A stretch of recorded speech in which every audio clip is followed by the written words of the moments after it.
plupart du temps, la mémoire est considérée d'un point de vue, disons, matérialiste, sans qu'il y ait aucun mot propre dans ce mot de matérialiste. C'est-à-dire que la mémoire est faite de matière, et non pas matière versus mémoire, comme vous l'a bien expliqué Claude Bobadien, mais que la mémoire est en un sens un réservoir d'images, de traces, de vestiges. C'est toujours en ces termes-là, en termes quasiment archéologiques, si vous voulez, qu'on parle de la mémoire, comme de quelque chose sur laquelle est strié un certain nombre de marques, et qui sont au fond des marques matérielles, des traces ou des vestiges matériels. Prenez une des rares théories rapides de la mémoire, comme chez Descartes par exemple.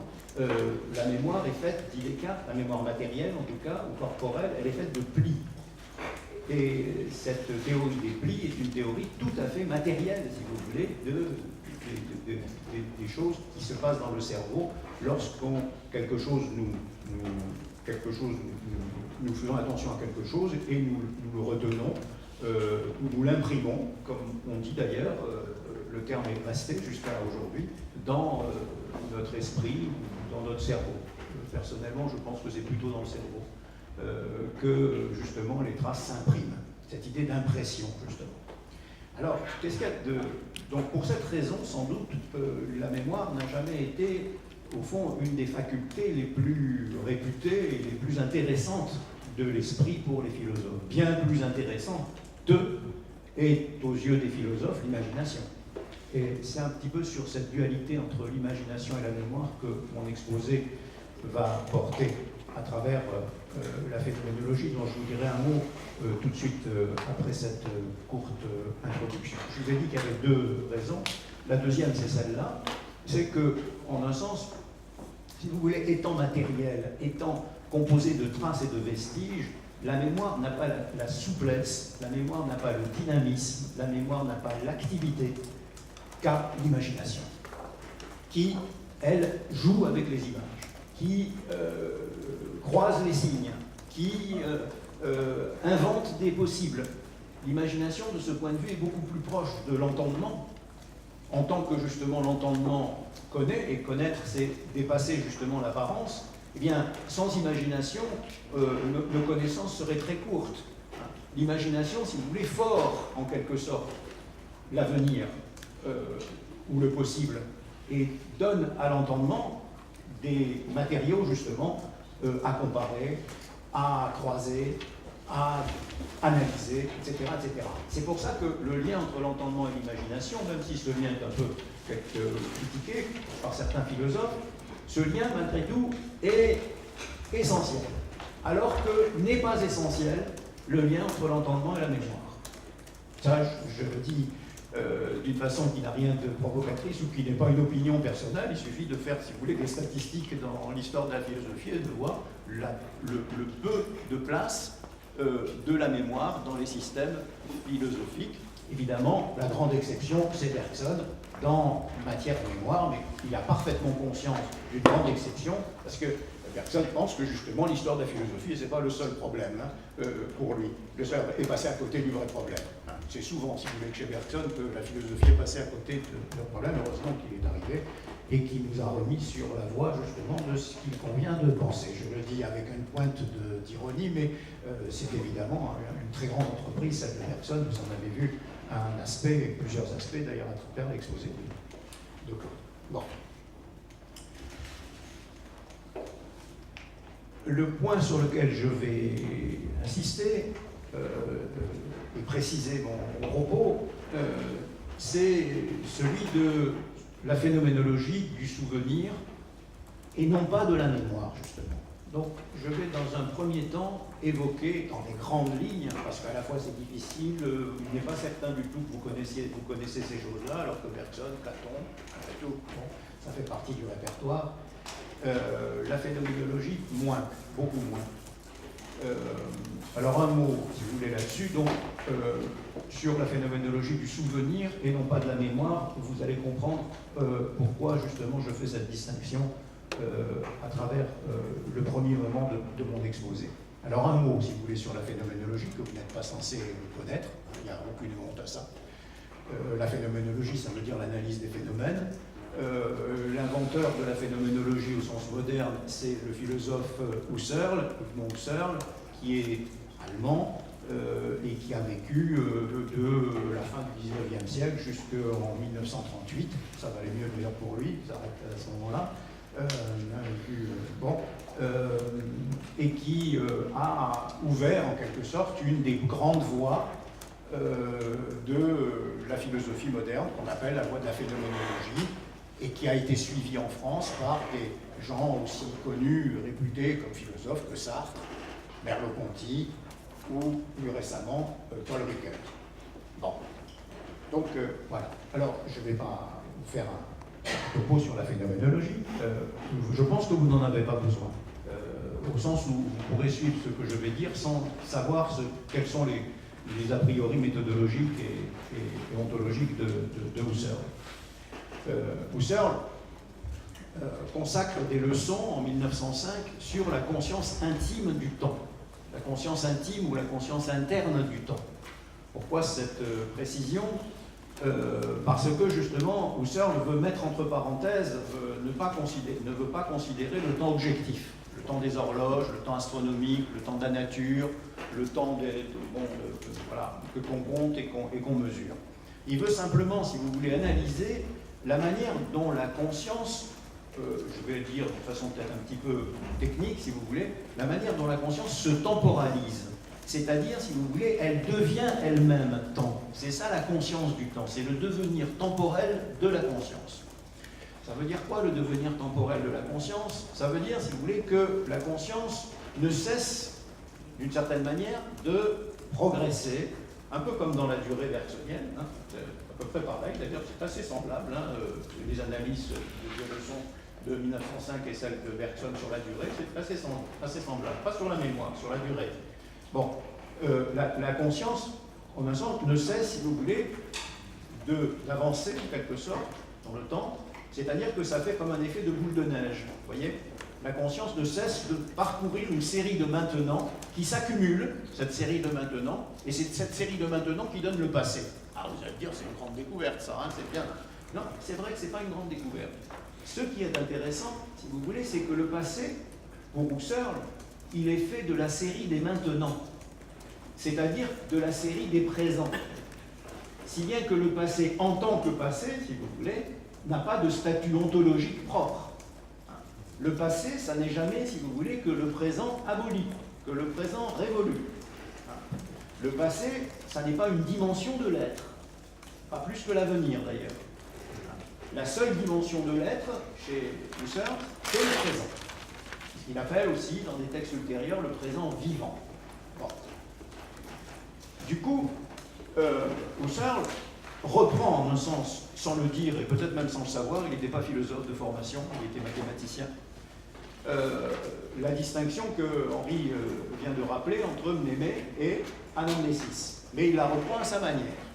Hein, c'est une distinction très courante, très facile à faire. Mnémé, le moyen mnémotechnique. Hein, ça veut dire quoi mnémotechnique? Ça veut dire qu'on retient quelque chose, qu'on le note, qu'on l'imprime. Anamnésis, ça veut dire qu'on revient sur ce qu'on a noté.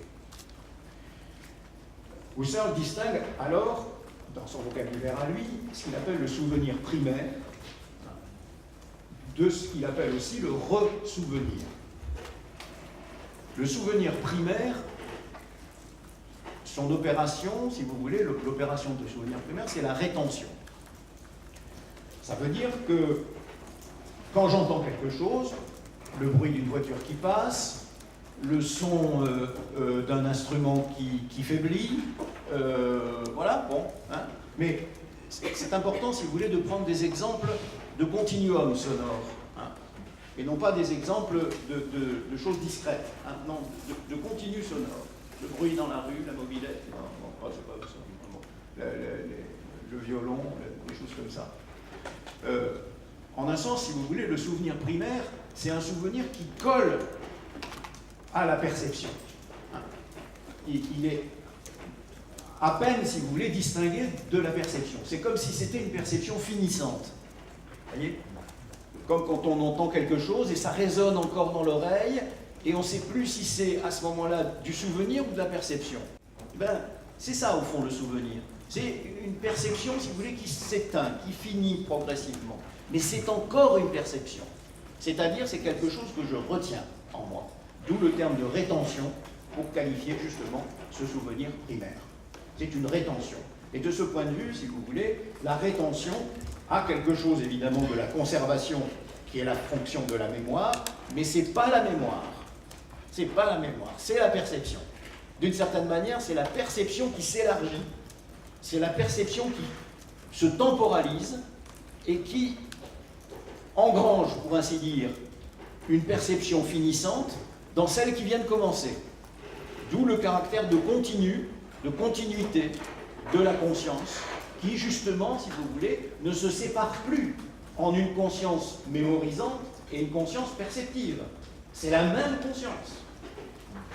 De la même manière, si vous voulez, que le je pense cartésien, quand Descartes dit « je pense », ça veut dire quoi? Je pense, ça veut dire j'imagine, je sens, je me souviens, etc., etc. Hein?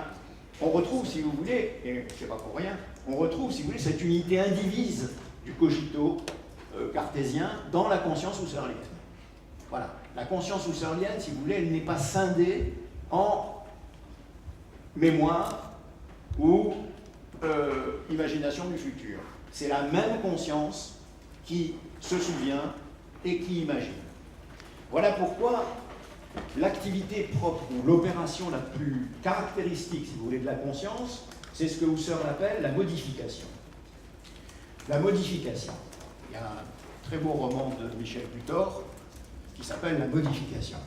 Et Michel Butor a écrit ce roman, La modification, après avoir fait un mémoire, ça s'appelait un diplôme d'études approfondies à l'époque, sur Husserl. Il était au départ philosophe. Vous voyez comme quoi on peut s'en sortir et faire quelque chose d'intéressant. Donc, comme est la modification, qui est un très beau roman. Mais la modification, si vous voulez, c'est vraiment le maître mot, si vous voulez, de la phénoménologie husserlienne. Ça veut dire quoi, la modification? C'est une chose très simple. Ça veut dire, si vous voulez, que quand je me souviens, je tourne en quelque sorte le regard de ma conscience vers une direction dans laquelle je sais que je vais trouver un certain nombre de choses qui ne sont pas des choses présentes, qui ne sont pas des choses que je peux percevoir. Je me mets en mesure de me souvenir. Quand j'imagine, car c'est sur l'imagination que portent les analyses de la modification husserlienne, quand j'imagine, c'est pas, si vous voulez, des images qui se mettent à me titiller l'esprit et à venir contre mon gré, comme dirait Descartes, hein, non. C'est la conscience elle-même qui se met justement dans la disposition d'imaginer. Il y a un philosophe français qui en tirera le plus grand parti, et un parti très éclairant, c'est Sartre. Hein. L'imaginaire de Sartre, si vous voulez, est fondé justement sur le fait que imaginer, ça n'est pas avoir des images dans la tête, imaginer, c'est tourner sa conscience de telle manière justement qu'elle vise des objets absents. C'est donc, si vous voulez, une intentionnalité, je ne vais pas utiliser le terme jusqu'à présent, mais c'est le terme essentiel dans la phénoménologie husserlienne, c'est donc une intentionnalité. Et donc les plus grandes différences entre les facultés humaines, l'entendement, l'imagination, la mémoire, la sensibilité, ne sont pas des différences réelles, hein, ni même des différences spécifiques, mais ce sont des différences intentionnelles. Tout réside, si vous voulez, dans le regard de la conscience, d'une certaine manière. Voilà.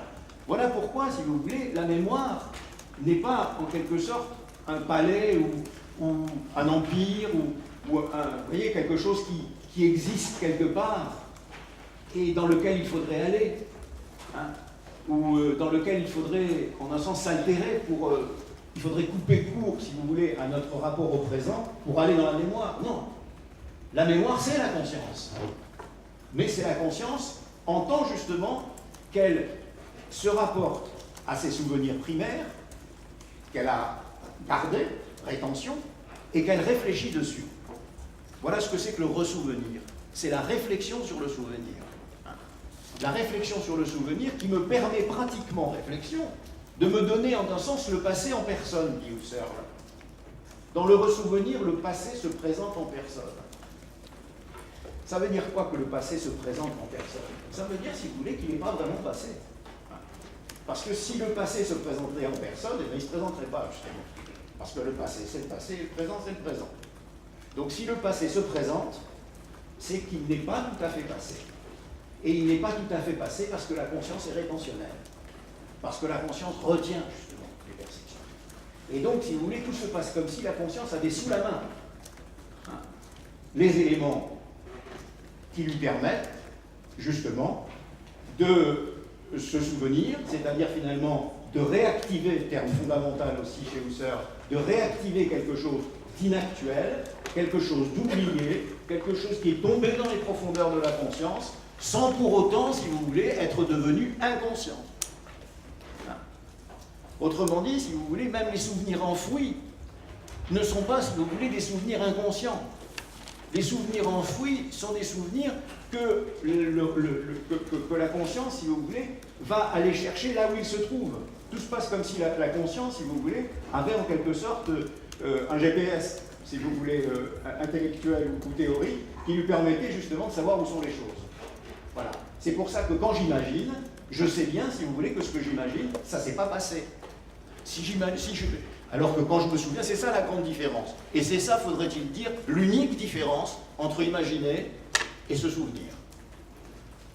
Parce que dans les deux cas, on a affaire à des images. Si je me souviens, si vous voulez, de la fois où je suis venu ici l'an dernier, si vous voulez, qu'est-ce que ça veut dire me souvenir et non pas imaginer et non pas... matériellement, ça ne veut rien dire, parce que finalement, il peut y avoir des images qui se présentent, il y avait des étudiants, il y avait un micro, c'était comme ici, etc. Bon. Qu'est-ce qui distingue cette imagination du souvenir? C'est qu'en me souvenant, ou en disant que je me souviens, je pose l'existence de l'objet comme réel. Alors que dans l'imagination, il flotte. L'imagination, si vous voulez, neutralise le problème de l'existence. Et c'est ça qui est magnifique avec l'imagination. C'est que c'est tout à fait libre. On n'a pas à se soucier de savoir si la chose qu'on imagine, elle existe ou elle n'existe pas. Si elle a existé ou si elle existera, non, on s'en fout. Imaginer, si vous voulez, c'est donner libre cours à ça. Justement, parce que le problème n'est pas celui de la positionnalité de l'objet, alors que c'est ça le problème du souvenir. C'est de savoir que l'objet a vraiment existé. C'est pour ça que c'est ça la différence. Et vous voyez que c'est à la fois une différence évidemment importante, mais c'est une différence purement intentionnelle entre la conscience qui se souvient, c'est-à-dire qui pose l'objet, c'est bien ici que je suis venu, et la conscience qui imagine, c'est-à-dire je vois des étudiants, je vois des micros, mais je les vois dans une sorte d'atemporalité. Ce qui met de la temporalité au centre, c'est la mémoire, enfin, plus exactement, c'est le souvenir. Donc vous voyez qu'au fond, d'une certaine manière, Husserl n'a pas besoin de recourir à la notion de mémoire ou à la faculté de mémoire. Il lui suffit, si vous voulez, de parler du souvenir comme étant justement une modification de la conscience dans le sens de la rétention. Alors que l'imagination, c'est une modification, si vous voulez, de la conscience dans le sens, justement, de la fiction, de l'irréel. Voilà, c'est tout. C'est, au fond, ça la grande différence. Si bien que les leçons sur la conscience interne du temps ne procurent absolument pas, si vous voulez, une théorie de la mémoire. On n'est absolument pas dans la métaphysique bergsonienne. On n'est pas dans la métaphysique, d'ailleurs. Husserl s'abstient, si vous voulez, avec beaucoup de prudence, de la métaphysique. On ne va pas construire des théories sur ce que c'est que la mémoire et pourquoi la mémoire, l'esprit, le corps. Non, non. On analyse, si vous voulez, les choses telles qu'elles se donnent. Et au fond, telles qu'elles se donnent, on s'aperçoit, si vous voulez, qu'il y a au fond une assez grande congruence entre le fait de se souvenir et le fait d'imaginer et le fait de percevoir, et que tout ça, ce sont des modulations. Un peu comme les rails, si vous voulez, un train qui passe de rail à un autre. Il n'y a pas de rupture, il n'y a pas de changement, c'est toujours la même conscience. C'est ça qui est essentiel. C'est que la mémoire, si vous voulez, ne délocalise pas le sujet. Je suis toujours le même qui me souvient, qui se souvient, qui imagine, qui perçoit, etc., etc., si on peut donner d'autres, qui fait des mathématiques, etc. Je suis le même. Et au fond, cette unité, cette identité, cette pérennité, si vous voulez, du sujet, interdit, au fond, à la mémoire d'être le sanctuaire de l'altérité. C'est-à-dire, si vous voulez, d'être ce dans quoi réside quelque chose, non seulement qui n'est pas moi, mais qui est radicalement étranger à moi. Je vais y venir. Je vais y venir.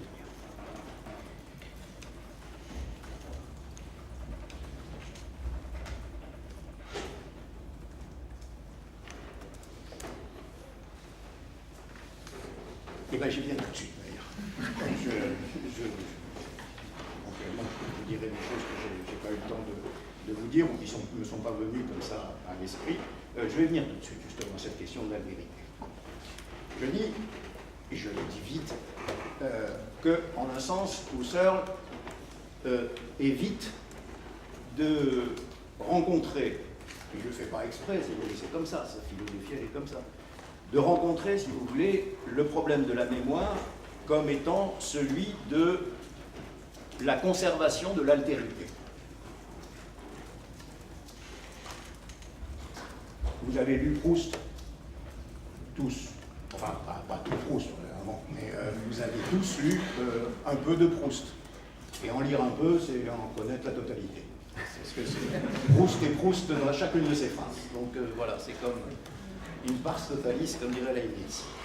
Eh bien, ce qu'il y a d'intéressant chez Proust, et ce qu'il y a de radicalement anti-phénoménologique, et en revanche de très proche de Bergson, ce qu'il y a d'intéressant chez Proust, c'est de voir que la mémoire, si vous voulez, c'est comme une recollection, pas une rétention, c'est comme une recollection d'existences passées et distinctes de celle du narrateur.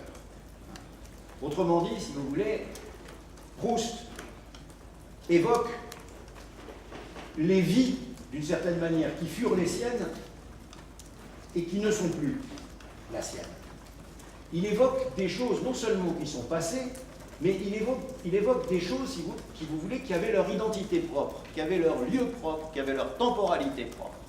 C'est pour ça, si vous voulez, que le vaste édifice de la mémoire, dont parle Proust au début de la recherche, le vaste édifice de la mémoire, justement, c'est ce qui contient, d'une certaine manière, tout ce que ma personnalité actuelle a perdu, a oublié, a laissé de côté. C'est-à-dire, finalement, tout ce qui n'est pas le moi que je suis aujourd'hui, le moi actuel.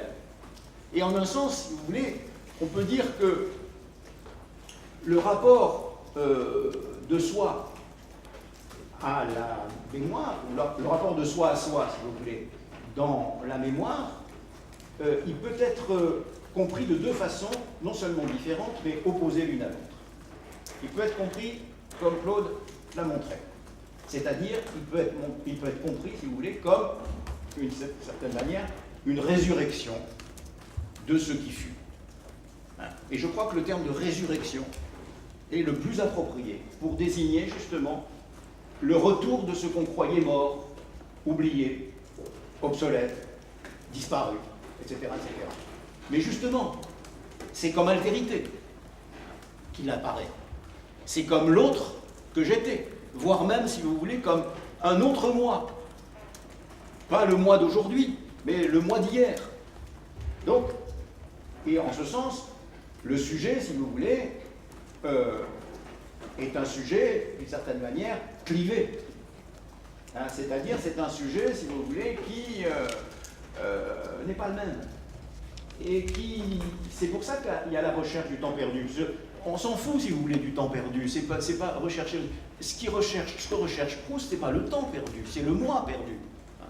C'est celui qu'il a perdu, l'enfant qu'il était, l'amoureux qu'il a été, l'ambitieux qu'il a été, le mondain qu'il a été, etc., etc. C'est ça qu'il recherche. C'est ça et c'est peut-être ça qu'on recherche dans la mémoire. C'est peut-être ça qu'on cherche à mettre dans la mémoire, comme un sanctuaire, si vous voulez, du passé. Oui, mais le passé en tant qu'altérité. Alors que vous voyez, deuxième chose, chez Husserl, rien de tel ne peut s'éparer, parce que je suis toujours le même. Au fond, l'homme qui se souvient, l'homme qui imagine, il ne parle pas d'homme, la conscience qui se souvient, la conscience qui imagine, c'est une seule et même conscience. Il n'y a qu'un seul flux temporel. Et c'est ce flux temporel qu'est la subjectivité. Et donc, si vous voulez, la subjectivité a dans la phénoménologie une fonction unifiante qu'elle n'a justement pas. Chez Bergson, par exemple, ou dans d'autres systèmes philosophiques, si vous voulez, qui reposent justement sur l'altérité du passé par rapport au présent. Tout ça, c'est ça. Le seul problème, c'est ça. Est-ce que le passé, c'est une modification intentionnelle du présent, ou est-ce que c'est une autre dimension que celle du présent? Voilà tout le problème il est là. Voilà. Et c'est pour ça que, en un sens, de ma deuxième partie, j'ai encore un peu de temps, oui, on va dire oui. C'est pour ça, si vous voulez, deuxième partie, mais très allusive, c'est pour ça, si vous voulez, que... Oui. C'est pour ça que la postérité, si vous voulez, de Husserl, phénoménologique, les phénoménologues qui ont suivi Husserl, j'ai cité ça, Merleau-Ponty, Ricoeur, je n'ai pas cité Lévinas, dont vous connaissez sans doute le nom, mais qui est sans doute, si vous voulez, l'un de ceux qui a le plus pris la mesure, justement, de ce que Husserl faisait en bon continuateur de la philosophie occidentale, c'est-à-dire finalement d'une philosophie qui est fondée sur l'unité et l'identité du sujet. Je suis le même qui doute. C'est ça, si vous voulez, la maxime fondamentale de la philosophie, c'est je suis le même qui doute, qui pense, qui imagine, qui veut, etc. Je suis le même. Car c'est évident qu'il Descartes. Il va pas discuter ça. Mais justement, c'est cette évidence que contestent les philosophes dont j'ai parlé, et notamment Ricoeur et Lévinas. Au fond, l'un comme l'autre, si vous voulez, ont cherché justement à restituer à l'altérité, sous toutes ses formes, la place que la phénoménologie ne lui a pas accordée en bonne successeur de la philosophie. Vous voyez? Si je prends, et je le prends et le laisse, si je prends, si vous voulez, quelqu'un comme Sartre, au fond, il est beaucoup plus continuateur de la philosophie, de la phénoménologie husserlienne que les autres. Pourquoi? Parce que, vous remarquerez d'ailleurs qu'il n'y a pas de problème de la mémoire chez Sartre. Autant, si vous voulez, l'imagination est une question fondamentale chez lui, autant la question de la mémoire est une question qui, à la limite, n'existe pas en tant que telle. Mais pourquoi? Parce que chez Sartre, justement, la conscience est toujours une. D'un bout à l'autre de son œuvre, Sartre n'a cessé de marteler, justement, que la conscience, pas le sujet, la conscience est toujours la même conscience, quelque modification qu'elle fasse de son objet intentionnel, qu'elle imagine, qu'elle se souvienne. En ce sens, Sartre est cartésien, comme Husserl est cartésien. Ce que ne sont pas Lévinas ou Ricoeur. Pour une raison de fond, c'est qu'à leurs yeux, si vous voulez, la centration de la réflexion sur l'ego abolit la dimension propre de l'altérité. Que cette altérité soit celle du passé par rapport au présent, ou que cette altérité soit celle d'autrui par rapport à moi. Car au fond, c'est le même problème. C'est le même problème. Le problème de savoir, si vous voulez, si l'autre est un alter ego, c'est-à-dire un autre moi, une variation de mon moi, ou si le passé est une modification intentionnelle du présent. C'est-à-dire, en un sens, un autre présent. Un présent aboli, mais un présent. Mais quelque chose comme un présent, vous voyez? Au fond, tout le problème est là. Et le problème est lié. Le problème de la mémoire est lié au problème de l'altérité. Voilà. C'est pour cela que... Tu m'arrêtes si... quand il faudra. Quand il est bon. C'est pour cela que, je vais dire en deux mots, si vous voulez, les directions dans lesquelles aussi Lévinas et Ricoeur s'engagent, qui sont deux philosophes contemporains d'ailleurs, l'un de l'autre, qui ont beaucoup discuté ensemble, qui se sont beaucoup inspirés l'un de l'autre, surtout Ricoeur et Lévinas.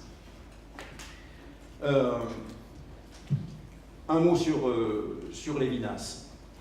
Ce que, dans un petit ouvrage que je vous recommande de lire, c'est pas très facile, mais comme il est court, c'est toujours pour les étudiants un signe de positivité, un signe positif.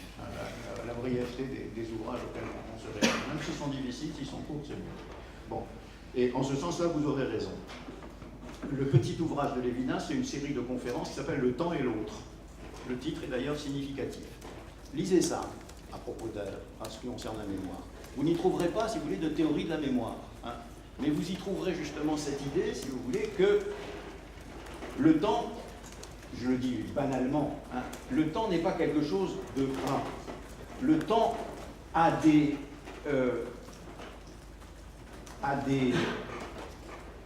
moments, si vous voulez, qui ne peuvent pas constituer un remplissement unitaire, un flux, comme voulait Husserl. Et c'est notamment le cas de l'avenir pour Lévinas. L'avenir, c'est le tout autre que le présent. L'avenir, c'est le tout autre que le présent. Ça veut dire que l'avenir n'entre pas dans les catégories réflexives du présent. Si je pouvais dire ce que serait l'avenir, ce ne serait pas de l'avenir. C'est pour ça que la figure de l'autre, chez Lévinas, mais de l'autre aussi bien de vous, hein, chacun, que de l'autre dimension du temps, la figure, si vous voulez, de l'autre est toujours, d'une certaine manière, une figure qui est absolument irréductible au même. Si l'autre était une variation de moi-même, ce serait plus l'autre, mais ce serait encore moi.